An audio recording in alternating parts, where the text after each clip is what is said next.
Welcome to the 5th episode of the Top 5 Greatest Spies in History. In previous episodes, we covered the thrilling stories of Kim Philby, Aldrich Ames, Richard Sorge, and Klaus Fuchs. In this episode, we'll dive into the story of Ana Montes. Stay with us. Ana Belen Montes was born in 1957 in West Germany. Her father, a doctor in the United States Army, raised Ana in a strict and disciplined military environment. This military lifestyle meant frequent relocations for her family, exposing young Ana to various cultures and requiring her to adapt to different environments. Her upbringing, marked by discipline, but perhaps lacking warmth, taught Ana to suppress her emotions. From a young age, she felt a strong drive for freedom and human values, a sentiment that would later play a significant role in her choices. In her teenage years, Ana was recognized as a highly intelligent and outstanding student, but her family life remained cold and emotionally distant, which pushed her to search for personal meaning and identity. By the 1970s, when Ana entered college, the United States was going through major political and social shifts.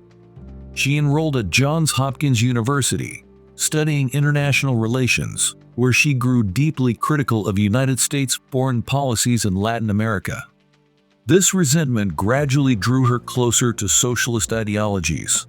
One of her classmates introduced her to a Cuban intelligence officer, and this encounter led to her recruitment as a Cuban spy.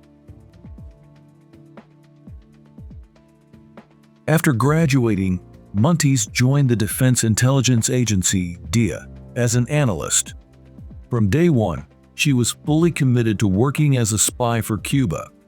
Unlike most spies who are later influenced by external factors, Montes entered the Defense Intelligence Agency solely to spy for Cuba. Her motivation was ideological, not financial. Due to her intelligence and skill, Montes quickly advanced in the Defense Intelligence Agency, becoming one of its top analysts on Latin America. She gained access to sensitive information, including classified satellite programs and the identities of intelligence officers operating in Latin America. In intelligence circles, she was nicknamed the Queen of Cuba for her exceptional ability to relay United States policies on Cuba back to Havana. Montes used simple but highly effective methods to transfer information. Each day, she memorized 3 key pieces of classified data at work, then returned home to write them down. She received coded messages from Havana 3 times a week, decoding them using a special radio frequency.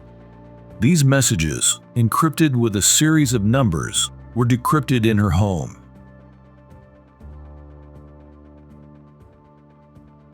Every 2 weeks, she met her Cuban contacts in public lunch meetings, where she would discreetly pass on information.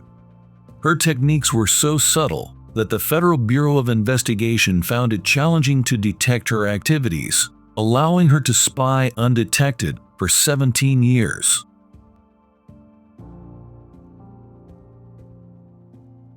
In the late 1990s, the Federal Bureau of Investigation became suspicious of Montes' activities and monitored her for a year, gathering evidence. In 2001, she was finally arrested at her office by Federal Bureau of Investigation agents. During interrogation, Montes admitted to her ideological motives and stated that she had no regrets about her actions. She even said that if Cuba had asked her to share United States operations in Afghanistan after the September 11 attacks, she would have done so, regardless of the risks to American lives. After her arrest, Montes was sentenced to 20 years in prison, while she provided limited cooperation with the Federal Bureau of Investigation. She remained ideologically committed to her beliefs. In January 2023, after serving her sentence, Montes was released and relocated to Puerto Rico, where some view her as a hero.